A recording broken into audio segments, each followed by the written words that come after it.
The 911 call came in at 2:47 a.m.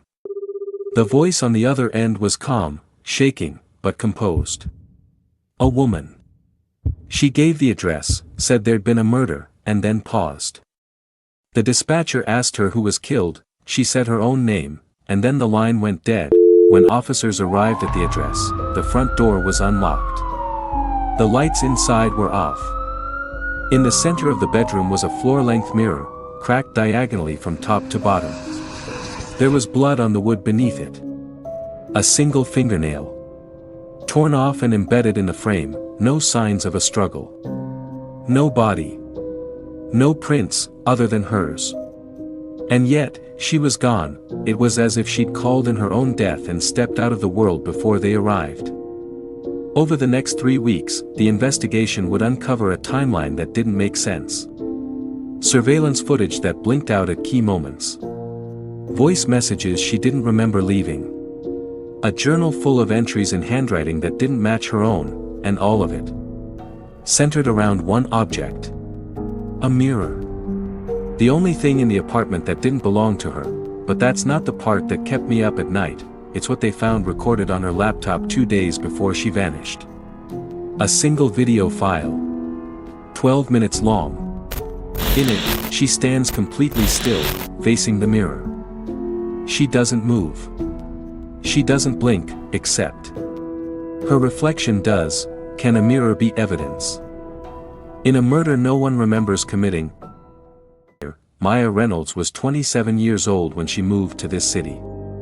A trauma counselor by trade, she had spent years listening to the pain and struggles of others. But over time, the weight of that burden became too much.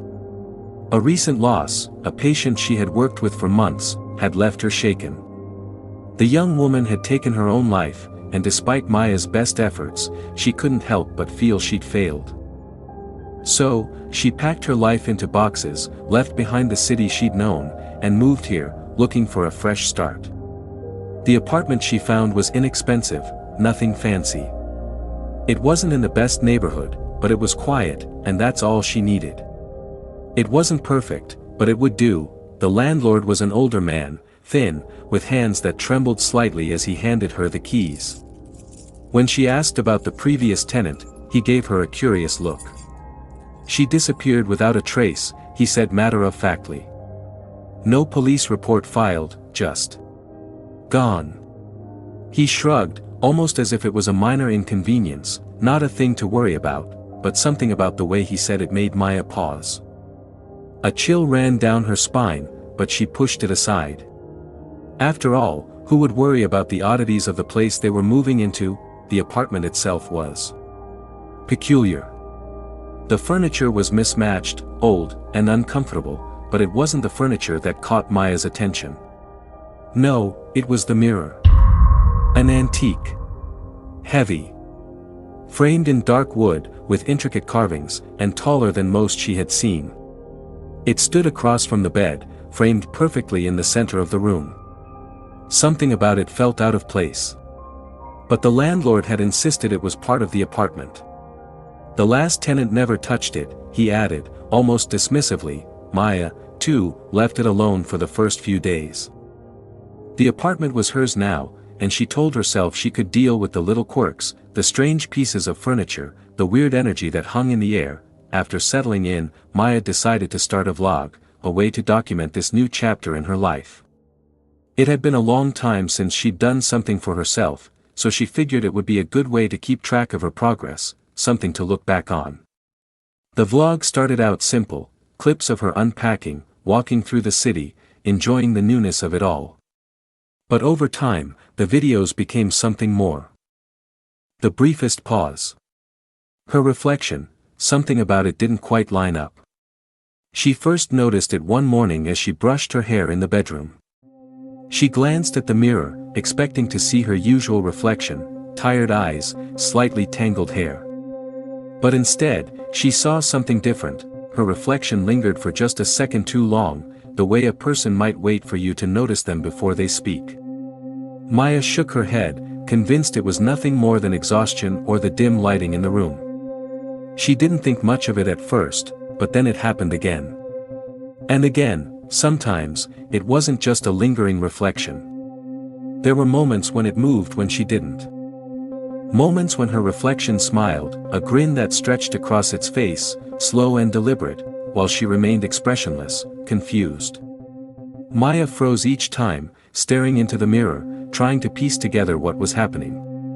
The reflection would return to normal, mirroring her movements with perfect accuracy, but the unsettling feeling stayed. It was in the small things, the way her reflection moved a split second later, the way it seemed to linger when she turned away, as though it were watching her, waiting for her to do something. Maya recorded it. At first, she thought perhaps it was the lighting, the strange angles. She set up her camera, standing in front of the mirror, recording herself as she went about her day. But when she played back the footage, everything seemed normal. No strange delay. No smiling reflection.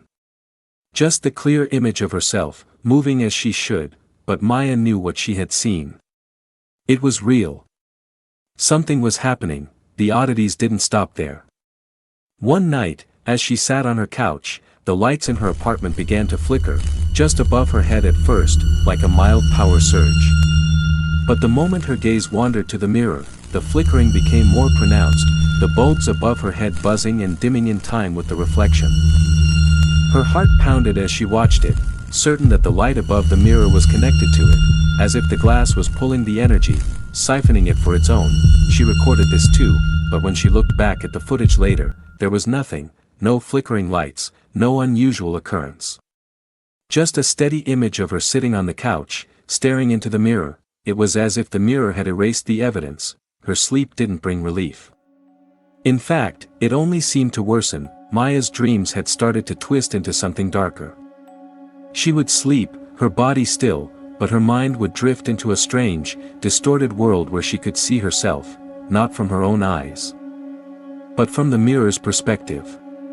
She watched herself move around the apartment from the outside, her reflection showing more than just her image. It was as if she were trapped on the other side of the glass, unable to escape, unable to break free. The dreams became repetitive. She would wake up gasping for breath, unable to shake the feeling of being watched, like the reflection in the mirror had somehow become aware. It followed her through every corner of the apartment, even when she wasn't looking at it. She tried to explain it to herself. Maybe it was stress. Maybe it was the stress of moving and adjusting to a new city. But deep down, she knew she couldn't just ignore what was happening anymore. People in her life began to notice a change. Her friends. Her colleagues. They said she seemed off. "Are you alright?" They would ask, their eyes filled with concern. But she was fine. At least, that's what she told them. They didn't see what she saw. They didn't feel the strange pull when they walked past the mirror. They didn't hear the soft whisper in the back of their minds, telling them that they were being watched. The more she recorded, the more Maya felt like she was losing herself. Her vlogs became less about documenting her new life and more about trying to prove to herself that she wasn't losing her grip on reality. But as the footage grew, she began to question, was she losing her mind? Or was something much worse happening, something that no camera could capture, something that only she could feel? Maya couldn't pinpoint exactly when it started. The first signs were small, almost insignificant. It could have been the stress of moving, the pressure of her new job, or perhaps the strange apartment itself. But something was shifting inside her, something that she couldn't explain, and soon, the cracks in her reality began to show. It was a Thursday morning when she first realized that she had lost time. She woke up, groggy and confused, as the light from the window filtered through the blinds. It was later than usual, and she felt a strange disorientation, as if she had been asleep for far longer than she remembered. She glanced around the room, trying to piece together the night. She had fallen asleep in her pajamas, but now she was dressed in a different set of clothes, clothes she didn't remember putting on. Her clothes were fresh, not wrinkled, and there was no trace of the fatigue that had worn her down the night before. She stood up, wondering if she had perhaps changed into something comfortable to go to bed, but her mind couldn't quite make sense of it. Something felt off. And the memory was slipping through her fingers like sand. it didn't end there. The apartment felt colder somehow, even though the heat was on. She noticed that the food she had left in the fridge the night before was gone, eaten. Leftovers from dinner were missing. Plates, utensils, everything neatly put away. The doors were unlocked, doors that she had specifically locked before bed. Maya checked the locks again and again, feeling like she was trapped in a version of her apartment that didn't feel entirely real. The anomalies began to pile up, and they weren't just in her own mind anymore. Her friends, those few who remained in her life, started to notice the change. They told her she seemed off. "Are you okay, Maya? You don't seem like yourself," one of them asked during a lunch. The word stung, but she didn't know how to respond. She had felt herself pulling away from them, feeling distant but not quite understanding why. It wasn't just her friends, either. They said she was colder, more distant, almost hostile at times. She snapped at them for no reason, her temper rising in moments where it had never been before. It was as if the world around her was slowly becoming unbearable. And she didn't know how to handle it anymore. She didn't tell them about the mirror. She didn't mention the strange occurrences at home. How could she?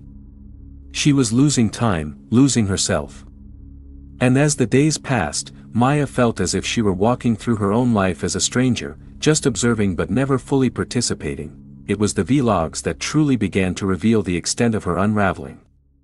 She had started vlogging to document her new life, to capture moments of hope, of change. But when she went back to review her footage, she found entire sections of time that had gone missing. Some vlogs were incomplete, with entire segments erased. Maya scrolled through the videos, feeling her heart race as she saw the truth. The person in the videos, her, was doing things she didn't remember doing. In one vlog, she saw herself standing in front of the mirror, still as a statue, staring at her reflection for what seemed like hours. Her eyes were wide, unblinking, but there was something else in her expression, something cold, like a shadow. The camera captured her in such detail, every movement recorded, but it wasn't her. Not really. Maya didn't remember standing there, didn't remember the stillness, didn't remember the passage of time. The video showed her, frozen, staring at the reflection for 2 hours. 2 hours, Maya sat in front of the screen, her hands trembling as she reached for the next video. But her mind was racing, her thoughts fragmented. What was happening? She wondered. What had happened to her? She could barely recognize the woman in the videos anymore. She looked different. Her smile, her eyes, the way she moved, there was an unfamiliar quality to it. It was like looking at someone else, someone who had taken her place, and in that moment, Maya realized what had been haunting her thoughts all along. I don't know if it's me anymore. The days were growing longer, and Maya could feel the weight of the mirror's influence pressing down on her every waking moment. The distortions in her reflection, the unexplainable shifts in her reality, all seemed to be pointing to one undeniable truth: something was deeply wrong with the object that had been left in her care. But what? Desperate for answers, Maya decided to visit a local antique dealer, an old man named Arthur, who had a reputation for knowing the strange and obscure history of items passed through his store. She hoped he could shed some light on the object that had been tormenting her, the mirror. The dealer's shop was tucked away in a quiet corner of the city, nestled between other old, forgotten businesses. It smelled of dust, aged wood, and something unfamiliar, almost like an old, forgotten secret. Arthur, with his worn clothes and graying hair, welcomed Maya in with a knowing look. He had seen many strange objects in his time, but even he seemed uneasy when she mentioned the mirror. "Ah, you've got it," he said softly, his voice tinged with something close to dread. The mirror, Maya's heart skipped a beat. She knew from the moment he spoke the word that he knew more than he was letting on. Arthur led her to the back of the shop, to a shadowy corner where the mirror stood. He brushed his fingers over the frame, an antique design with ornate carvings that had long lost their luster. He seemed to hesitate for a moment, collecting his thoughts, before speaking. The mirror, he began, was originally housed at the Ardith Asylum, built in 1897. It was part of the institution's collection, an object that was said to be dangerous. The patients there, some of them. They started to speak of a mirror that didn't show what was in front of it. They spoke of it showing what was inside. Maya stood still, her heart pounding in her chest. She felt a cold chill creep down her spine as she listened, as if she were hearing an ancient warning from another time. Arthur continued, his voice growing darker. There were reports of patients, some of them, found dead in front of the mirror. Their faces twisted, as if they were seeing something so horrifying that it drove them mad. Hands clawing at their own skin, desperately trying to escape what was reflected back at them. It was said to reveal their darkest fears, their deepest guilt, and, in some cases, it took them, completely. Maya felt the ground beneath her feet shift. She could hear her own breath quicken. The pieces were beginning to fall into place. It wasn't just the mirror's strange behavior that was terrifying her, it was the way it seemed to play on her very sense of self. Pulling her deeper into a world that wasn't her own, Arthur's expression grew grim. That mirror doesn't reflect the outside world. Only what's inside. What's hidden. It exposes the truth, but it also takes from you. Maya stood frozen, absorbing his words like a cold, bitter pill. She didn't want to believe it, but the mirror had already shown her too much. It had been distorting her reality, blurring the lines between who she was and who, or what, she was becoming. She had to do something. With a trembling hand, she left the store, her mind spinning with the information she had just learned. She had to go home. She had to do something to stop this madness before it took her too. Back in her apartment, Maya couldn't shake the image of the mirror. It was no longer just a reflective surface. It was an entity, something ancient and malicious that had been waiting for her. The knowledge of its history pressed in on her like a vice, and she knew she had to act quickly. Maya took a cloth and draped it over the mirror, trying to block its gaze. But even beneath the cloth, she could feel its pull. The air in the room grew heavy. She waited, heart pounding, hoping that somehow the veil of fabric would protect her from whatever it had been showing her, but it didn't stop. The mirror continued to reflect. Even without light, Maya watched in horror as she saw her own figure, dimly illuminated by the faint glow of the apartment's hallway light. Her reflection moved, standing still in front of the cloth, as if it had a life of its own. She saw herself, staring back at her, but there was something wrong, something she couldn't fully understand. Her reflection didn't match her movements. It didn't match her thoughts, and as she stared at the cloth-covered mirror, Maya couldn't help but feel that it was watching her back. Maya's grip on reality had begun to unravel. The mirror, once a quiet observer in her life, now seemed to dominate every waking moment. Its pull was undeniable, and no matter how hard she tried, Maya couldn't escape it. She spoke less to her friends, more to the reflection that watched her from the glass. It became an obsession, this reflection that seemed to grow more alien with every passing day. At first, it was just moments of strange disconnection. A glance into the mirror to see a flash of something she couldn't quite explain. But soon, the reflection began to interact with her. It wasn't just a reflection anymore, it was a presence. Maya would stand in front of it for hours, arguing and pleading, as if speaking to someone she thought she knew. "I'm not crazy," she would whisper to herself. "I know I'm not crazy." But the mirror, it didn't just show her face anymore. It showed scenes. Strange, cryptic scenes from her past. Things that shouldn't be there, memories that weren't hers. One night, after another sleepless stretch, Maya found herself staring at the glass, transfixed. She saw herself as a child, standing in a forest. Her small hands digging into the earth, burying something, a small, wooden box. A dark shadow passed over her, and she felt the heat of the memory burn deep into her chest. "Maya, what are you doing?" she whispered, trembling. The image in the mirror remained silent, staring back at her with cold, lifeless eyes. The memory felt foreign yet vivid, like a piece of her own history, forgotten and locked away. How could she have buried something so important, so damning, in the woods and not remembered it? Terror gripped her as the realization hit. The mirror wasn't just reflecting her.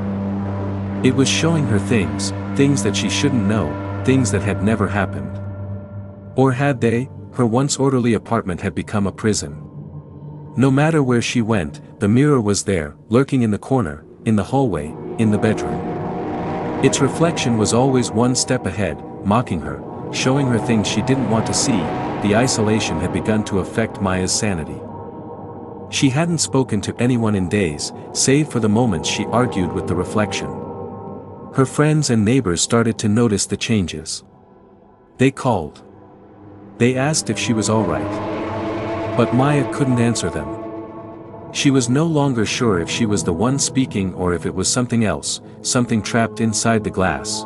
One evening, her neighbor heard her scream, sharp, blood-curdling. A sound that echoed through the thin walls of the apartment complex. The police were called. When they arrived, Maya was standing in the middle of her apartment, her eyes wild, her voice trembling. "There's someone in the mirror," she kept repeating. "They're inside. They won't let me leave." Her neighbor stood outside the door, horrified, while the officers attempted to calm her down. But Maya's eyes never left the mirror, her voice growing louder as she pleaded for someone to believe her. "They've taken everything. They've taken me. Please, you have to help me." But the officers didn't understand. They saw only a frightened woman who had lost herself in a madness of her own making. A woman trapped by a reflection that wasn't even hers. Days passed. Maya's phone buzzed incessantly, texts and calls from her friends, her colleagues, and family members, all unanswered. They had grown worried. But Maya was no longer the person they knew. She was slipping away, and no one could reach her. Her last video, the last time anyone had seen her, was filled with rambling whispers, unsettling glances at the mirror, and fragments of her increasingly fragmented mind. After that, silence. It was as though she had simply disappeared. It was her friend, Sarah, who first noticed something was wrong. Concerned after several unanswered texts, Sarah decided to visit Maya's apartment. The door was unlocked, an unsettling sign in itself. When Sarah stepped inside, the apartment was a mess, furniture overturned, objects scattered across the floor, and a thick layer of dust coating every surface. As if the place had been abandoned for weeks. There was a sense of violence in the air, the remnants of a struggle, of something that had gone horribly wrong, but it was the mirror that caught Sarah's attention first. The glass was shattered, its jagged edges reflecting the room in distorted angles. The reflection no longer existed, but something far darker had taken its place. Blood smeared across the floor in the shape of a twisted, grotesque smile. It seemed to form a pattern, deliberate, as if the very floor had become part of the mirror's sinister reflection. Sarah's heart raced.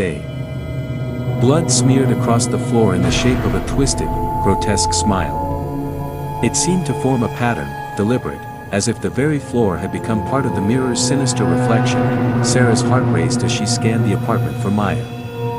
There was no sign of her. She looked at the camera, Maya's camera, still recording.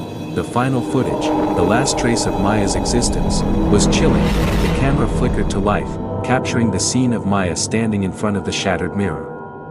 She stared into the broken glass, her face pale, eyes hollow with exhaustion, but something else was there.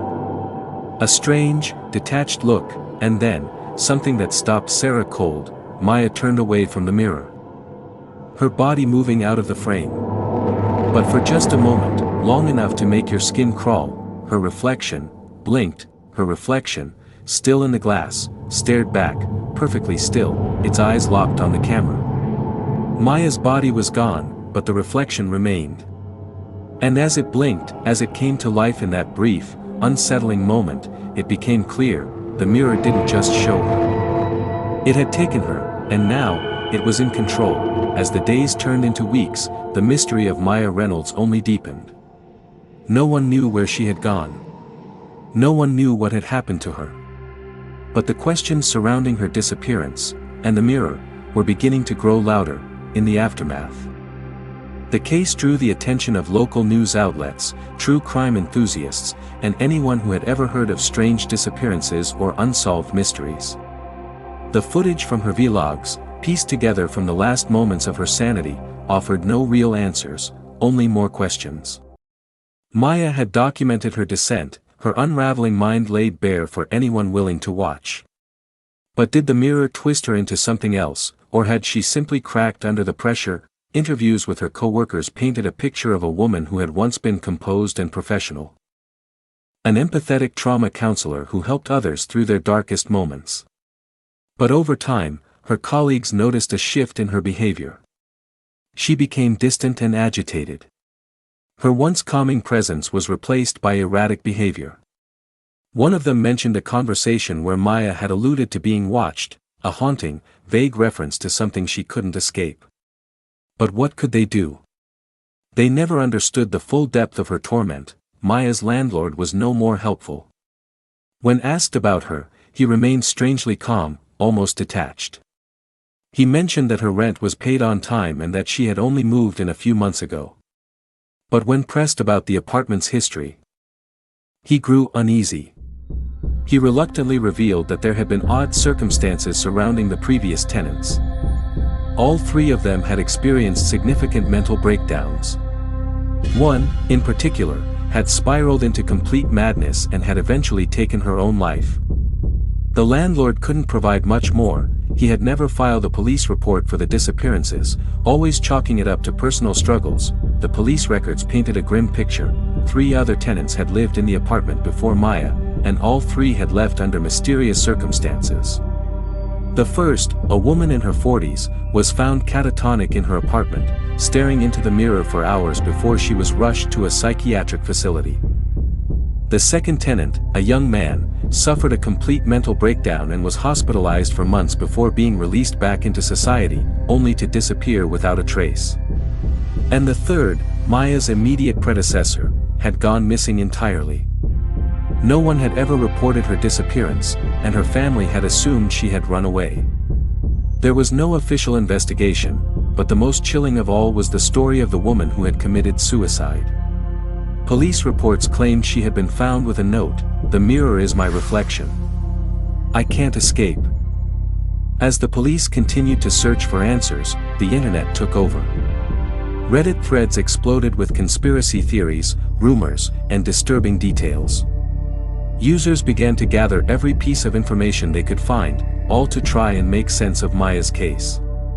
The most persistent theory was that the mirror had a long history of causing mental distress, even death, to its owners. It was said to be cursed, alive in a way that twisted its owners' realities. Some even claimed it had been passed down through generations, with each new victim leaving a trail of madness. Others reported that they, too, had owned mirrors similar to Maya's, and had experienced strange occurrences. Their stories were disturbingly similar, long periods of time lost. Disturbing dreams, reflections that didn't quite match their movements. They called themselves the Mirror Survivors, and their testimonies, shared across various forums, only fed the growing legend. Back in the real world, the police had no leads. Maya's disappearance remained an open case, but with every passing day, the chances of finding her seemed to grow slimmer. She had vanished as if swallowed by the darkness of the mirror itself, and no one knew if she had left voluntarily, or if something far worse had taken her. But there was one final twist. Late one night, after a routine search of the police evidence locker, a chilling discovery was made. A single frame from the security footage of the locker showed Maya's reflection, faintly visible in the cracked glass of the police evidence locker. It was an unsettling image, Maya's face, barely discernible, staring back at the camera with hollow eyes. It was as if she was still there, trapped, waiting to be seen. What do you see when you look in the mirror? Drop your theories in the comments, and don't forget to subscribe for more chilling mysteries that might just reflect your own reality.